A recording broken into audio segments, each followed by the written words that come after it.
From Chicago's Can TV, a look at the week's events is reported in the newspapers, in the blogs and online, and on radio and TV. This is Chicago Newsroom.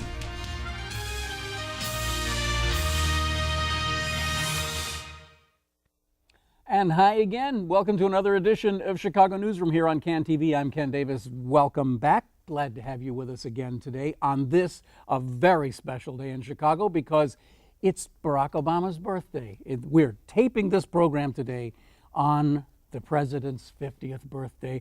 Megan Cottrell is joining us today on the program. I asked her if she would sing Happy Birthday, Mr. President, and she refused. I don't know why that is. So maybe we'll have to ask Hunter Klaus. Maybe he'll sing Happy Birthday.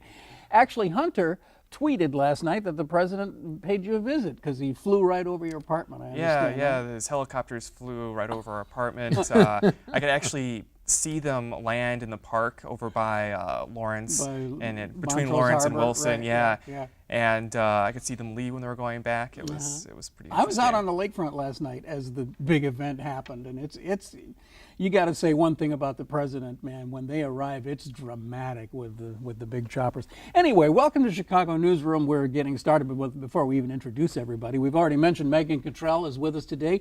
First appearance on the program. Glad to have you here. Megan is with the Chicago Reporter and a blogger and doing some very nice work.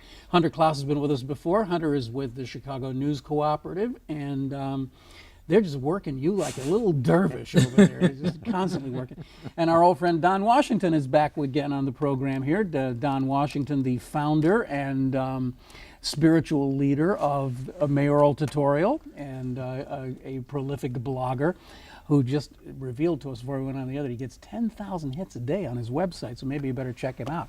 So welcome all. Let's just begin with the Obama Palooza at the Aragon last night. I mean, what a bizarre event that was. 95 degrees, they're all sweating and paying, you pay 35,000, was it? 36,000? I forget how. Anyway, 30-something thousand dollars.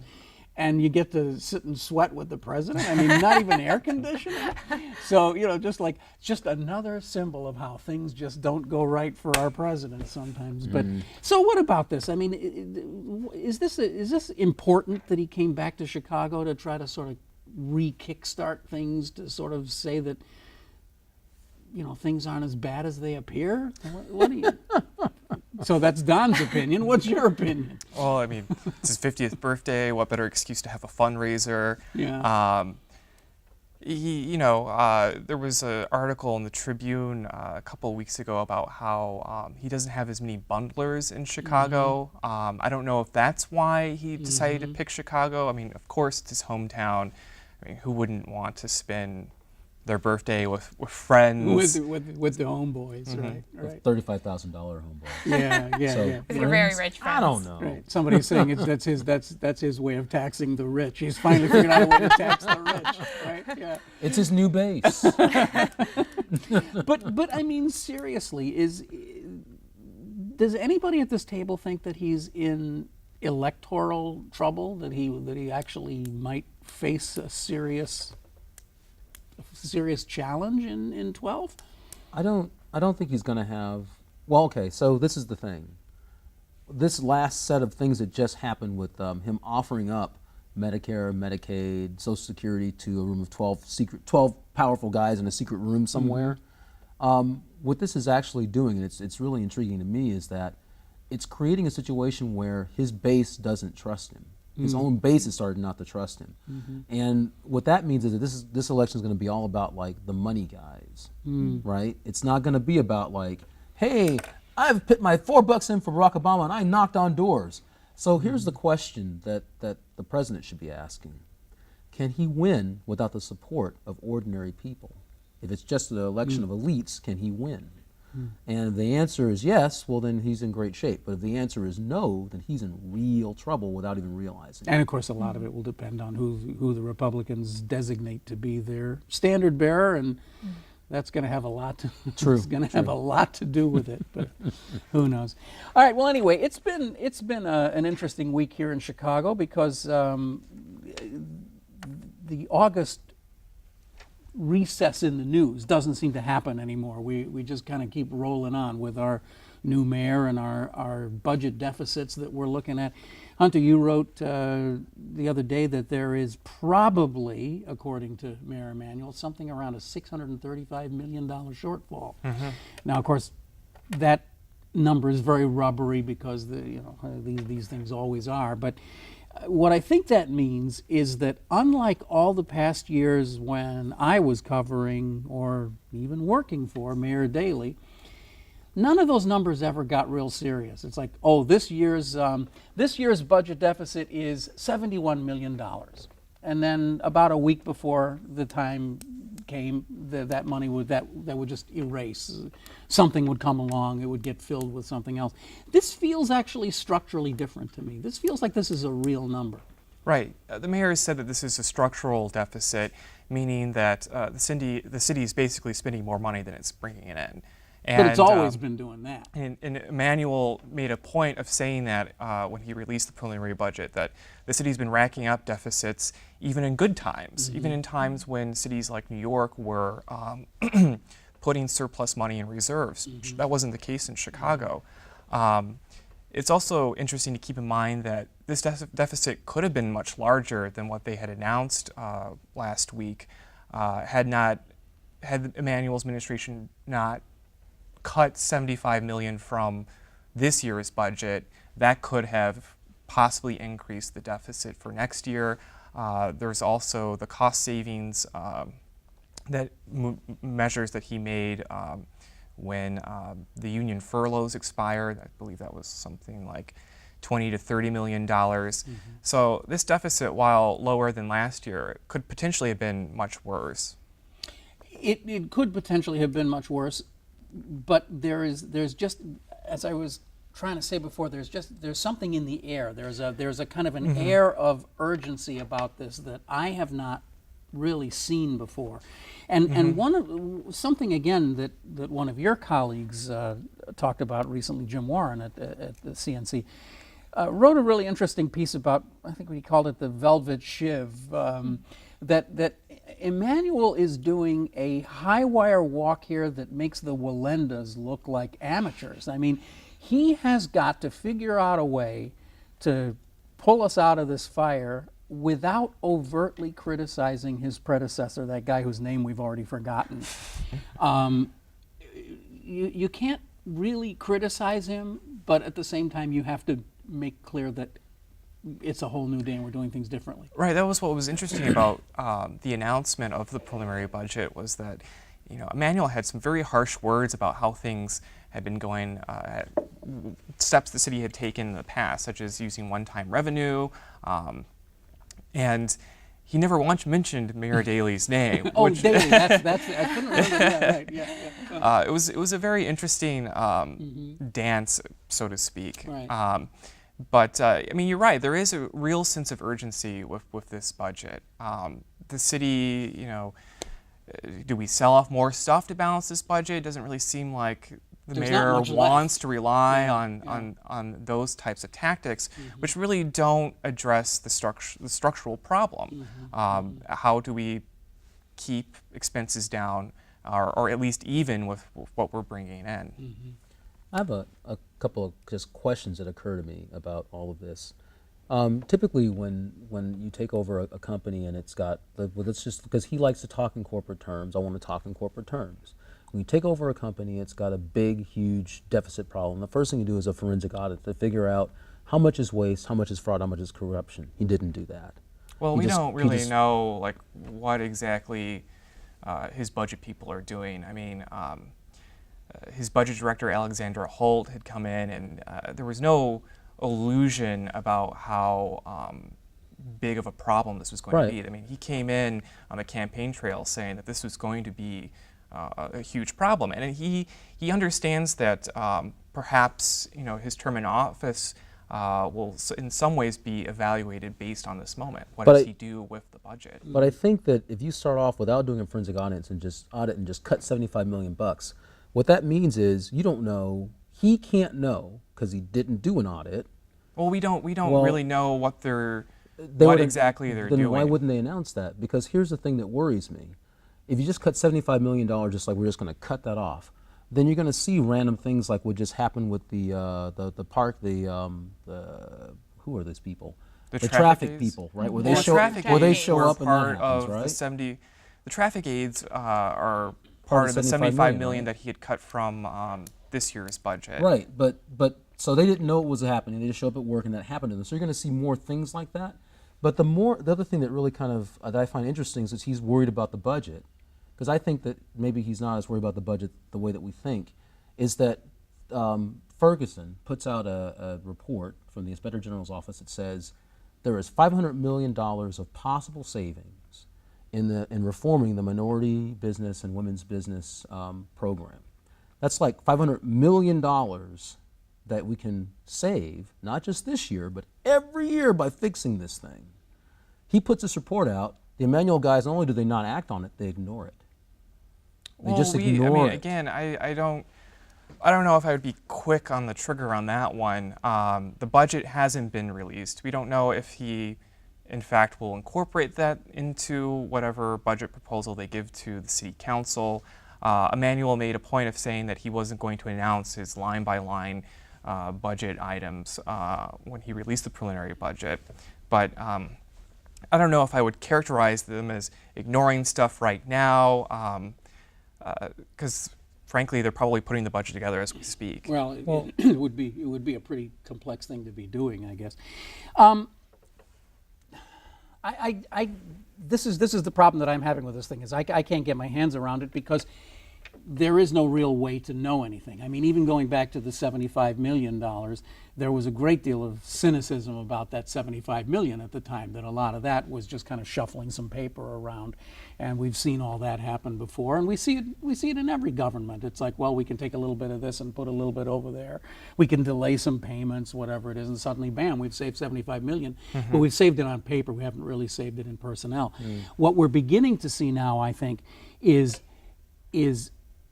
some of the rubber hitting the road. And one of the places that I think was fascinating to me was the fire department thing that happened, just broke yesterday. Now here you're same guy. Ferguson says we've got a bunch of firefighters who have been padding their payrolls, been going on since probably there's been a fire department. I'm sure they were when they were using horse and buggy, they were padding their fire department. So he says fire 54 firefighters over this. Or they're not firefighters, but they're inspectors, fire inspectors. And Emmanuel comes out and says, no, that's really not the right way to do this, because actually the cost, it just gets complicated. Right, the process of laying them off would cost more than what they were actually allegedly padding. And grievances, and that's one of the huge things. But I believe that they are doing this behind the scenes. I have confidence that they might be doing this behind the scenes, but until I start to see evidence that they're gonna just like until I see the federal government going after the military, until I see the mayor going after police and fire, I'm not going to believe that any of this is real, because you just can't continue these unsustainable budgets the way they are. Yeah, and Emmanuel said something about he wants to change the culture, the systematic culture, and it wasn't really clear, like, how do you change the culture? Right. He just I said called that, up my fire commissioner and I said, this afternoon, change the culture. Okay, sure, boss. And It's like magic dust. If there's no punishment for breaking the rules, how do you change the culture? If you're not going to get fired when you are cheating the taxpayers out of $100,000, then how are you going to say, oh, that's not acceptable anymore? There has to be some line. That's what a culture is about, to say there are things that are acceptable and there are things that are not. And apparently it's been acceptable there for a long time. So you're arguing in favor, you're on the Ferguson side? They should just axe these guys? I don't know if they should necessarily axe them. I mean, I think they should definitely take a look at what's going on. But I think saying, oh, well, we definitely can't fire them, especially when they're firing employees from the Department of Family and Social Services who give services to homeless people overnight. Closing overnight shelters. They're happy to cut those people and fire them, but you're not going to fire people who are actually cheating us out of money. I think that's a bit of a double standard. See, that's interesting, because that's, I think, that could very well be the perception that's going on around the breakfast table this morning, is that there's these classes of people who are protected, and that is a huge issue. And I know you've written about this, and lots of people have. But I am a fan, certainly, of the fire department. I think they are truly heroic people who do heroic things every single day. But when you stand back and look at it structurally, you see a department that is probably the biggest and most heavily staffed in the country. It got that way over many, many years. And it got that way because it's just easier to just add another layer of command structure than it is to get in there and do the hard work. And somebody, like maybe this mayor, is at some point going to have to get in there and start dealing with this. Well, this is the problem with that the mayor and the city council faces, is how do you eliminate this colossal deficit without harming city services? Absolutely. Every alderman that I've talked to about the mayor's proposal with the organized labor and the city layoffs and the budget, the first thing that they mention is how deeply concerned they are about maintaining services or improving them. Right, right now, a couple of aldermen think that it takes a ridiculous amount of time to trim trees and do likewise services. So this is going to be the real trick. Well, this is, excuse me, Don. Please. This is one of the things that I find so intractable about this. And you raise a very interesting, and I'm going to get all geeky on you here now, because this is something that I find really fascinating. Under Mayor Daley, the forestry department, which was part of the streets and sanitation, was professionalized to a degree it had never been before. They sent everybody to school to become registered arborists and foresters. They put many, many more people and trucks out on the street. And at one point, there was a shining moment when they achieved a 7-year cycle on tree trimming in Chicago. In other words, every tree would be trimmed once every 7 years. And that was the first time they'd ever gotten it down that low. It was always like 15 years before that. Because really the only time you trim a tree is when something happens to it. But to actually do maintenance on the tree, now that's all gone. That's already gone.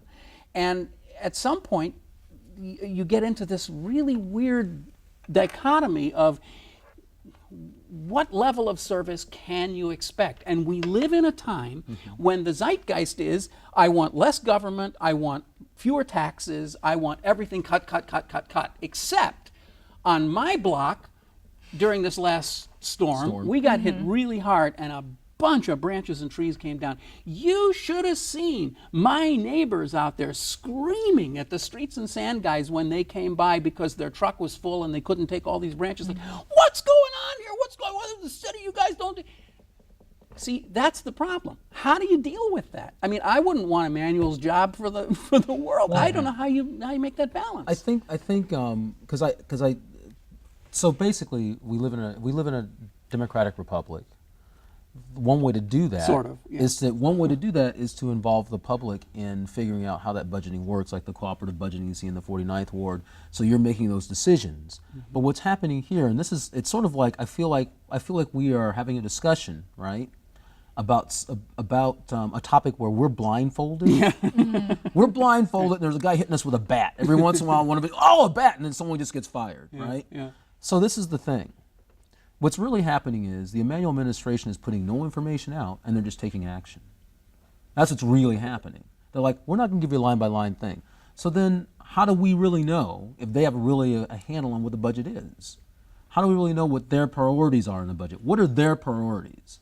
Because if they're not going to give us a line-by-line, we don't know what they're actually prioritizing. As a citizen, I would like to know what is it that they want to protect and what is they think is negligible. So then I can respond as a citizen. You can decide if you agree with that. If I agree. But what's happening instead is they're like, we're not going to put a line by line out, but we're going to close our homeless shelters and we're going to get rid of these people in this $75 million cut. Well, to be clear on one point, with the homeless shelters, that was funding. That was funding from the state. Yeah. So Okay. that was not something that There wasn't a policy decision per se.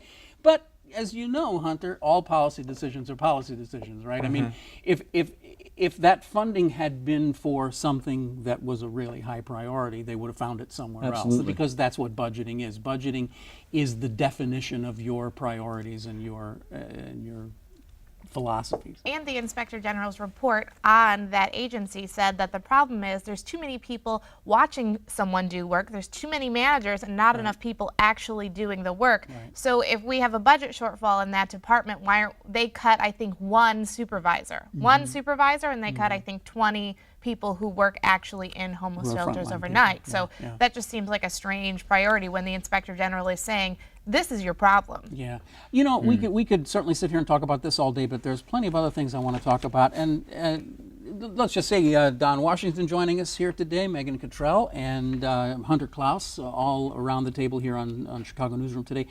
Megan, first time on the show, so you get to change the subject. What are the things that you're looking at that you think are so important right now? I want to talk about McCarthy proposing that we ticket for low-level marijuana possession. Police Superintendent. Yeah, I thought that was really interesting, and actually I thought it really clouded the issue because Preckwinkle came out against or saying that maybe we shouldn't, charge or shouldn't arrest for low-level possession of marijuana. In response to a Chicago Reader article that said, hey, most of these busts are happening to poor black people on the south and west side. That's a law enforcement problem. It's a police coverage problem. It's not a problem of what the punishment is. And so I feel like they're going about it the wrong way. So here you have a person who's picked up for marijuana possession. They could be thrown in jail for a night and then released when their charges are dropped. But now they're going to be charged $300, $500. So now we're taxing poor black people because the police are over enforcing in their communities. Well, that's on the that presumption seems really confusing. that only poor black people will continue to get picked up when it becomes a ticketing offense. That is an assumption that maybe isn't valid anymore. I don't think Because the police are going to change. I mean, years and years of the way that they've been policing communities. But one of the things that occurred to me when I saw that was, this is kind of like the red light traffic ticket thing. This is a monster revenue enhancer for the city and the county. And once they start putting cameras in your kitchen so they can monitor you and then they can just email you a ticket. They can watch you making pot brownies in your kitchen. Exactly. Man, then it's like, then all these budget woes go away. But seriously though, I mean, you could be talking about a serious amount of money coming in if they do this, if this becomes just a ticket where you just go to the administrative service center and pay your $100 or whatever it is. I don't think they're going to stop picking up poor black people for marijuana possession because that's the way these communities are policed. Historically, it's the way they've been policed. People are hassled for just about anything, and cops will find a way to, pin charges on them. And, marijuana use is pretty much flat across all income except something for everyone. Yeah, it's something everyone uses, and I would imagine higher incomes, I know Don has said, are more likely to use drugs. So I don't imagine them, I live in Lincoln Square, I can't really imagine them shaking me down at a corner because they think I might have pot in my pocket. I don't see that happening. Well, if the city got $150 for that, maybe they might. Absolutely. They I mean, might. there's certainly a lot of red light cameras in my neighborhood, so that's. Right. Hunter, your turn. What we never get around to just sort of asking what's on your mind in the show because we always run out of time. So your turn. Well, one thing we were talking about was the city contracts that were put online going back to 1993.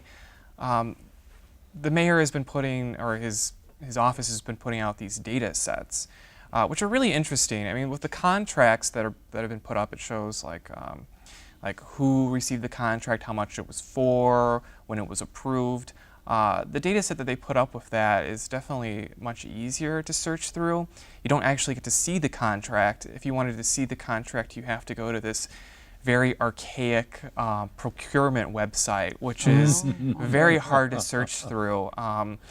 Greg Hines actually kind of mentioned it in his column on This Week, talking about how After School Matters received, I think it was like more than $6 million in the final days of Mayor Daley's days in office. That's Mrs. Daley's project. Right, exactly.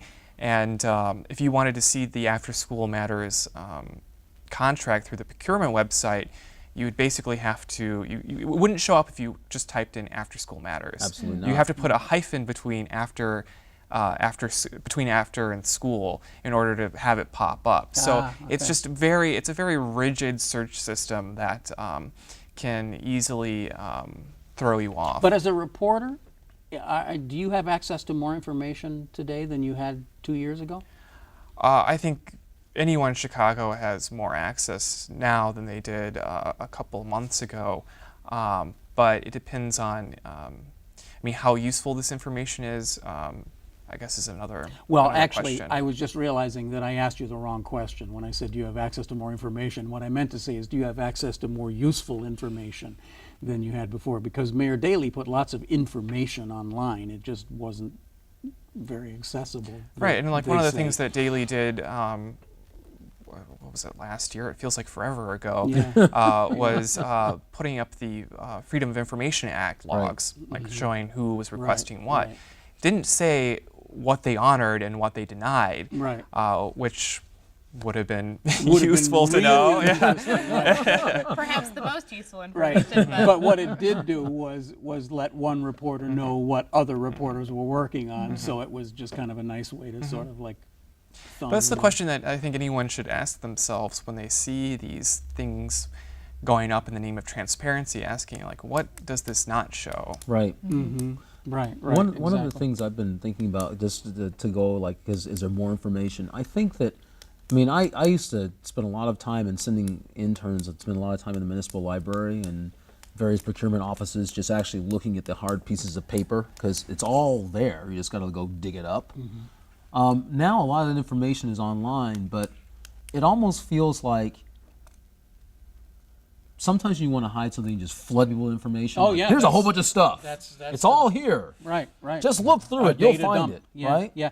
We have like about a minute left, and I know that there are a bunch of things I want to talk about. But Megan, I hate to do this to you, but can you in like 40 seconds summarize this wonderful piece that you did about public housing for the rich? Yeah, I did a short piece on, there's all kinds of talk about how we should cut the deficit. And one of the ways that the Deficit Commission actually said we should cut the deficit was by changing the mortgage interest tax deduction. And so right now we lose $131 billion every year to the mortgage interest tax deduction. The large majority of that goes to people in the 80 to 100% income quartiles.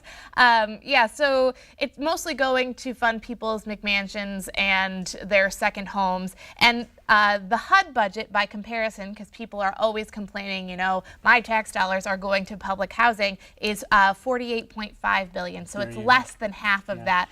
I'm really sorry to cut you off, but That's fine. You have to see that online. Yes. Go Chicago look that up. Muckrakers. Chicago Muckrakers. It's a really good thing. And Don, I know Mayoral tutorial. You got 5 seconds. When is With it? a Your next tutorial, one? August the 12th, State of Women in Emmanuel Land at the New Wave Cafe at 7 o'clock in Milwaukee and Ellison, heart of downtown Logan Square. And that's going to have to do it. I want to thank Hunter for being here, Hunter Klaus, Megan Cottrell for being here, and Don Washington also. Running a little bit late, but thanks very much for watching Chicago Newsroom. You can see us here on CAN TV all the time. You can also download our program, and you can subscribe at cantv.blip.tv. And we're on iTunes and everything else, and we'll see you at the Heartland or someplace. We're always around, okay? See you next time. Thanks for watching Chicago Newsroom here on CAN TV. Bye.